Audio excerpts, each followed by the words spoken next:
36장 22절 23절 시작.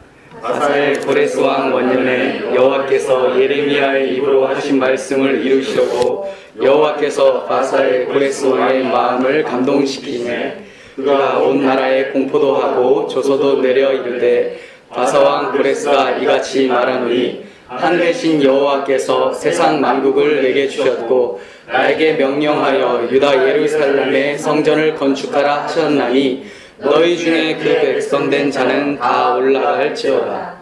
너희 하나님 여호와께서 함께 하시기를 원하노라 하였더라. 아멘.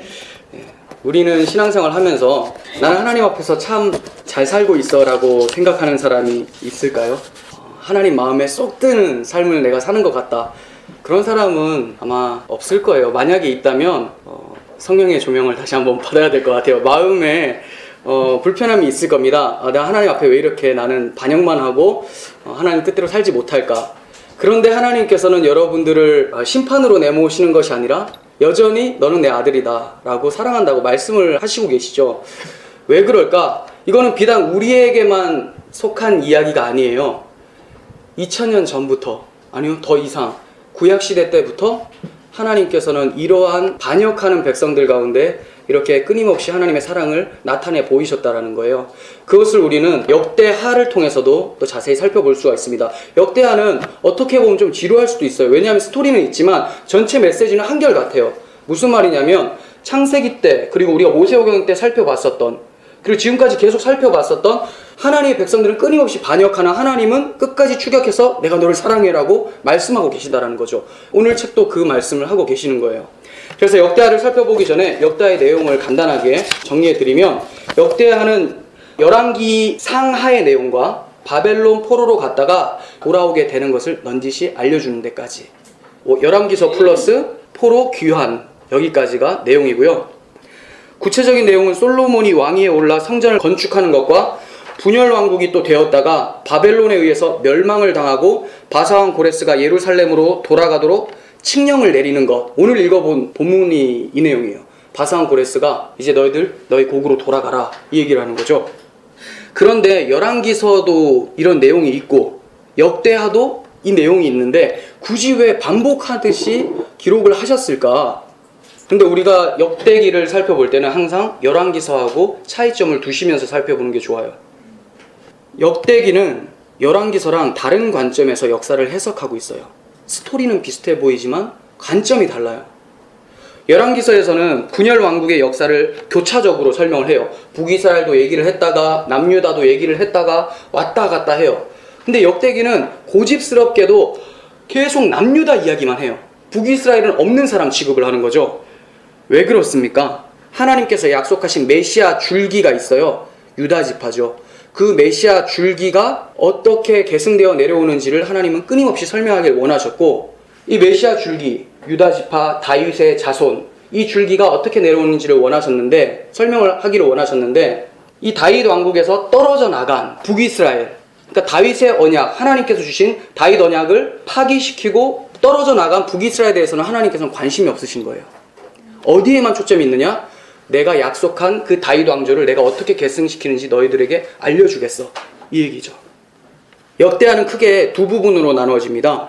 전반부는 1장에서 9장까지 내용인데요, 솔로몬의 이야기가 나와요. 중심 내용은 솔로몬이 성전을 건축하는 내용. 후반부는 남유다의 솔로몬 밑으로 르호보암부터 해서 바벨론 포로 가기까지의 19명의 왕 이야기가 나옵니다. 근데 보통 사람들은 20명의 왕 아닙니까? 성경을 좀 본 사람들이 이렇게 질문할 수가 있어요.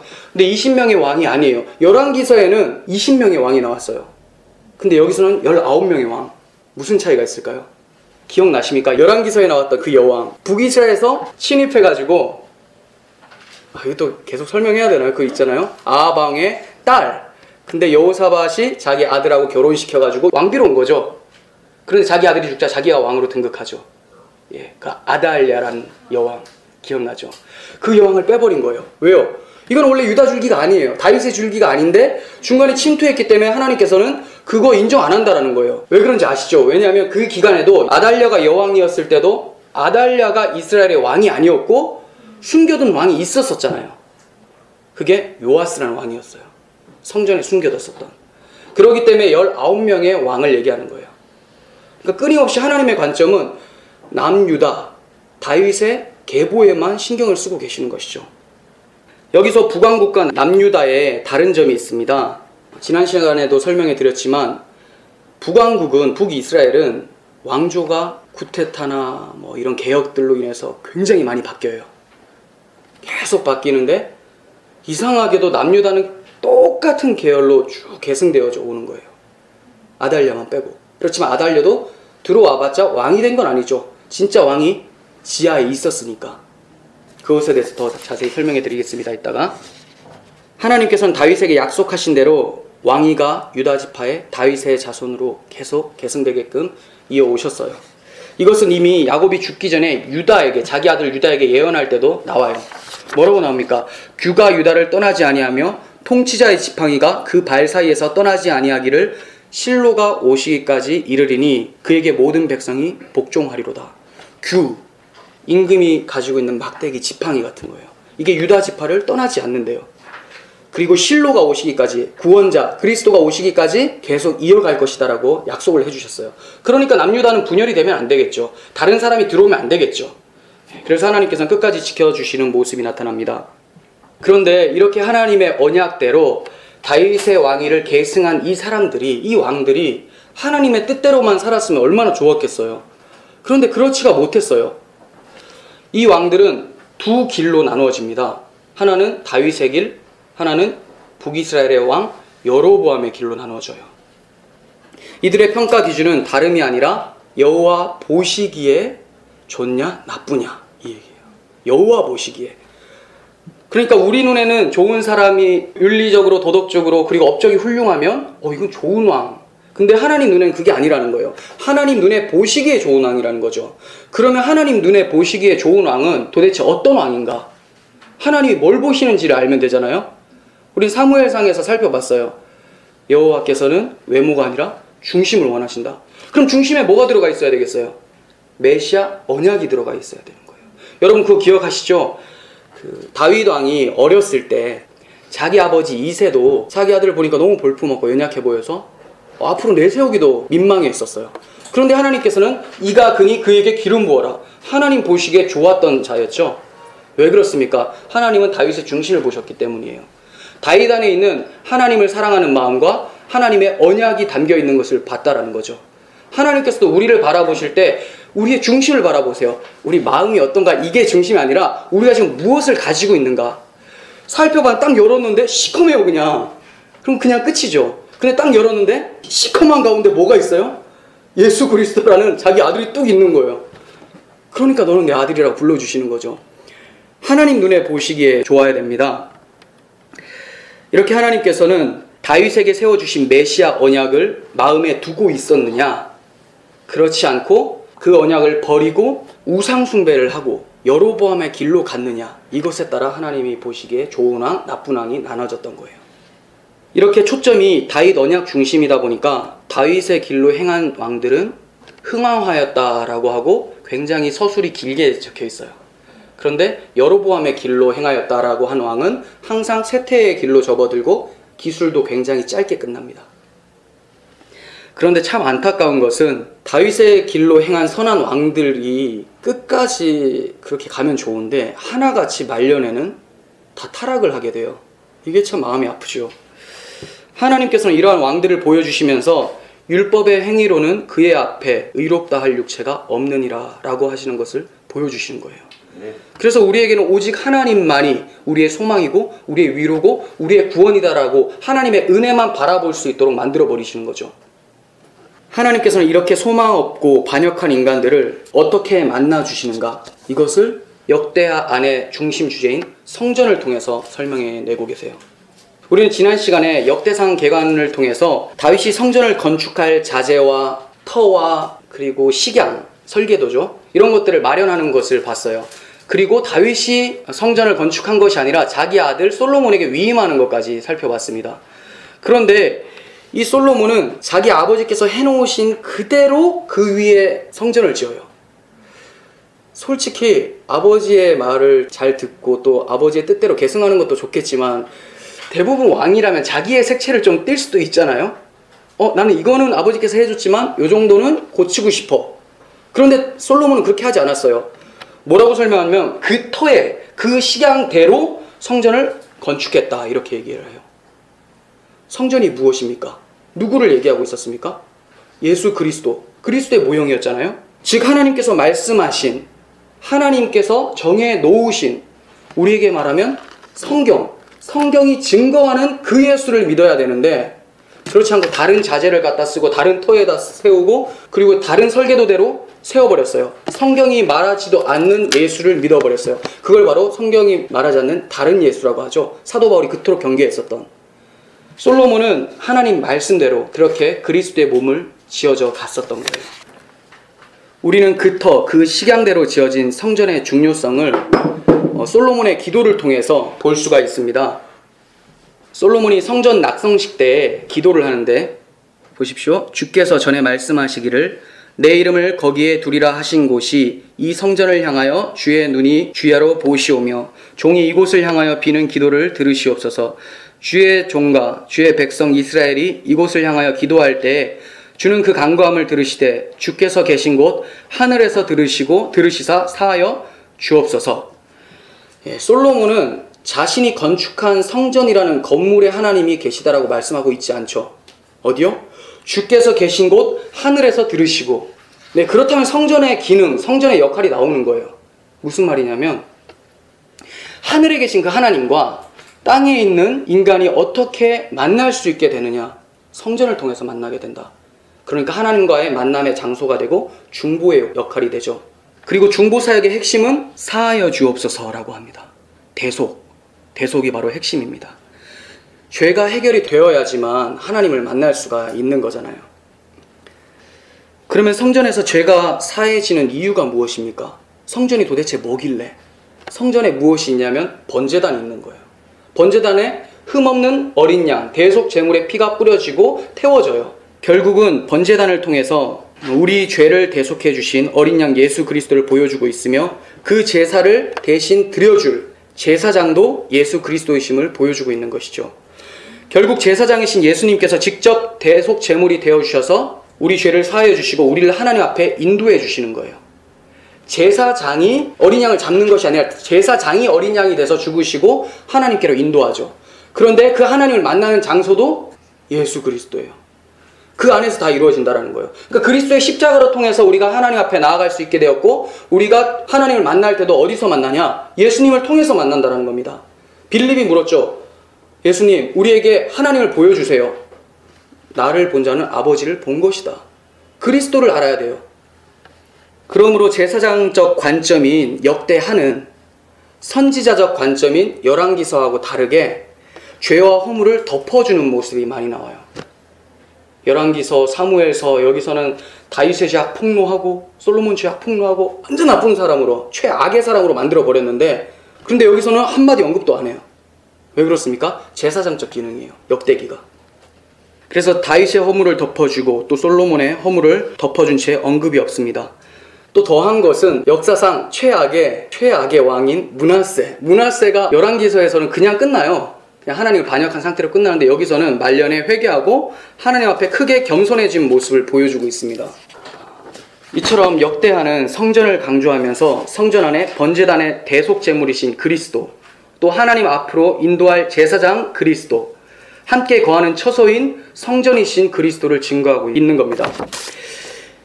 여러분, 여러 왕들이 메시아 언약을 배신하고 성전을 회파하고 우상 숭배를 하는 그런 반역을 범하고 있었을 때 하나님께서 그들에게 어떻게 반응하셨는지 기억하십니까? 이들은 분명 하나님의 구원 계획을 박살내려고 했었던 그런 하나님의 반역한 자들이었어요. 하나님께 반역한 자들. 그런데 하나님께서는 그들을 그대로 두지 않으세요. 이상한 왕들이 일어나서 우상 숭배하고 성전도 파괴하고 막 우상의 제단으로 바꾸어버리고 끊임없이 하나님을 대적했는데 그대로 둬버리지 않는다라는 거죠. 그대로 황폐하게 두지 않고 하나님께서는 그때마다 선한 왕을 일으켜서 다시 성전을 보수하고 하나님의 제단을 보수하고 언약으로 다시 나아가게끔 만들어 주셨어요. 참 하나님께서는 우리가 생각할 때는 이 정도면 이제 그만하셔도 될 것 같은데 끊임없이 우리에게 그 허물을 가려주시고 계시는 것이죠.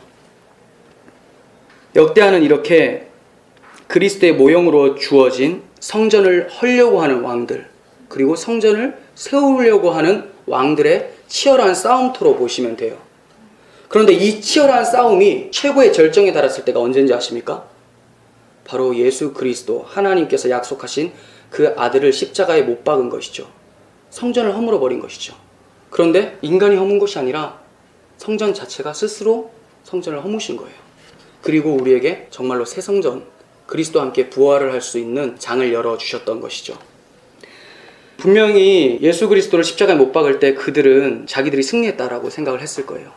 그렇지만 하나님께서는 죽은 자 가운데서 다시 살리심으로 인해서 십자가, 부활이 바로 승리라는 것을 설명해 주고 계셨던 것입니다. 이를 가리켜서 건축자들의 버린 돌이 모퉁이의 머릿돌이 되었다라고 말씀을 합니다.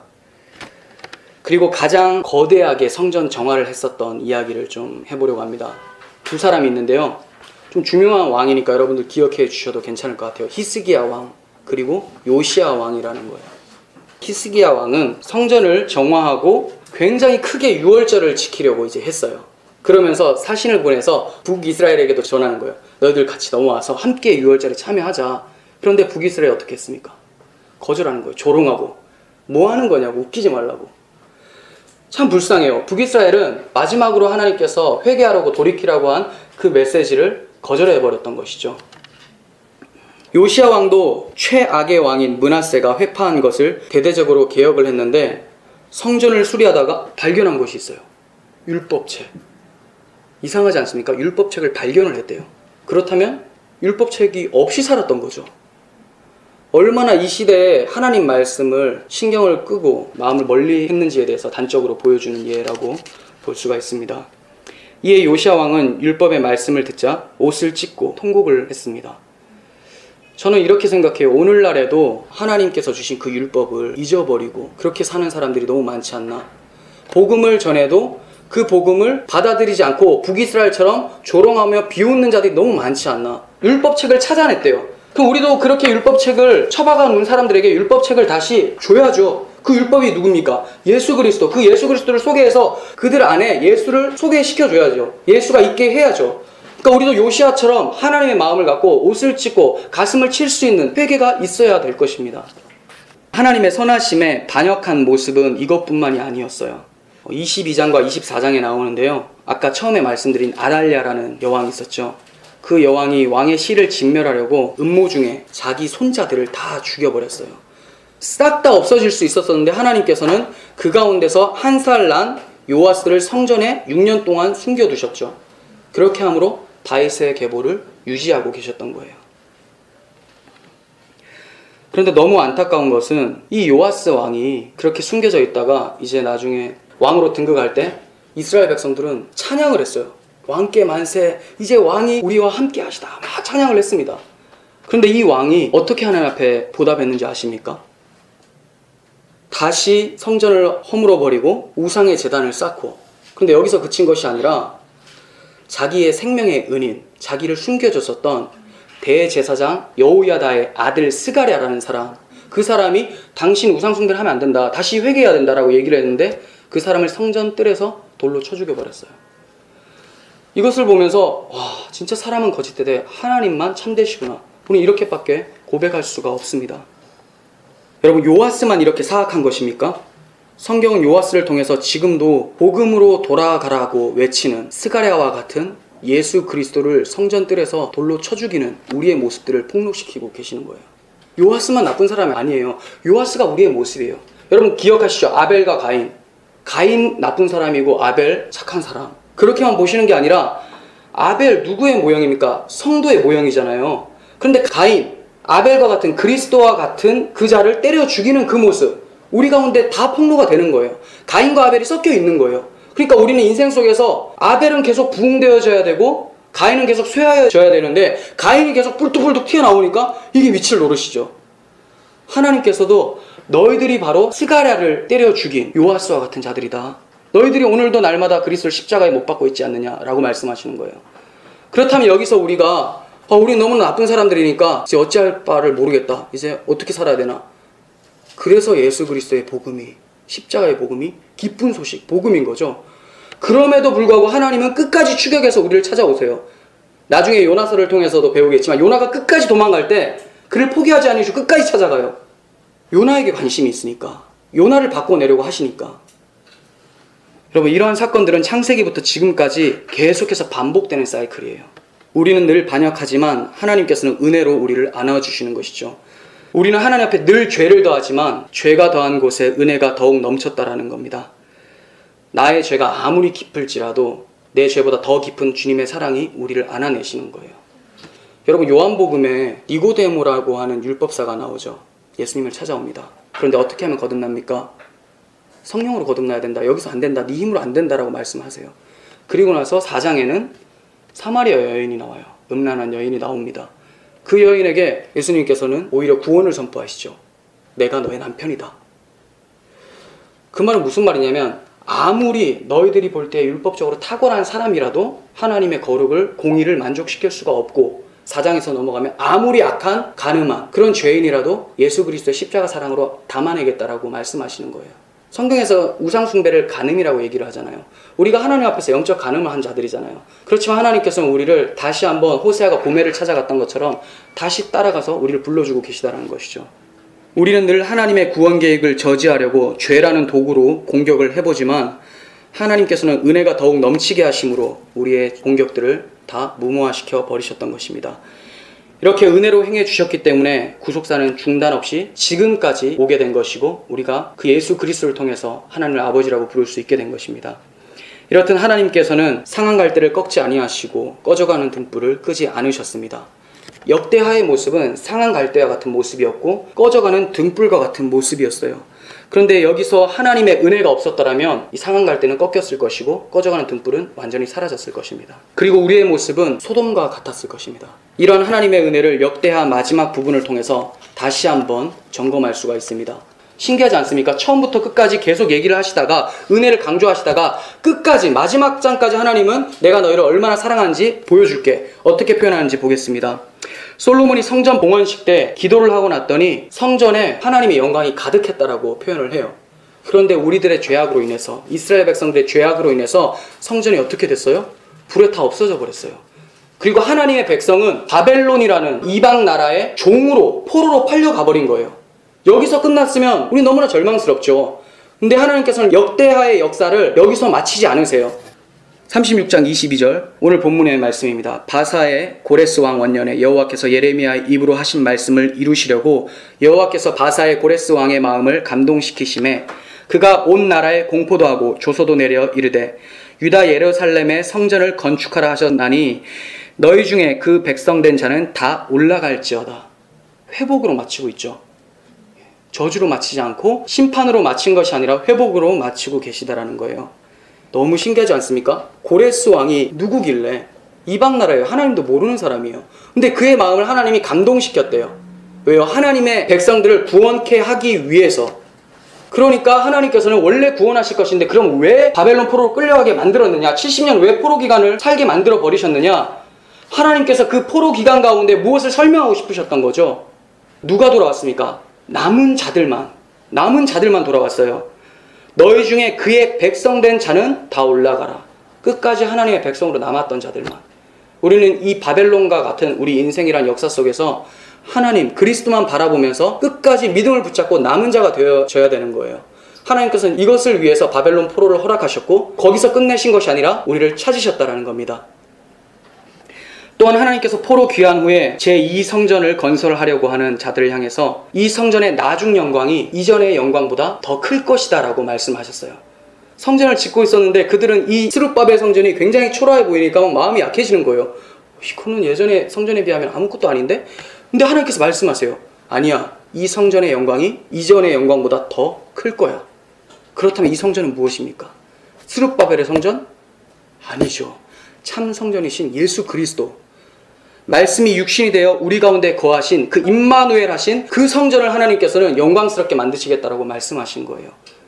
우리는 지금도 그 성전 안에서, 그리고 그 성전으로 날마다 그리스도 안에서 지어져 가고 있는 것입니다.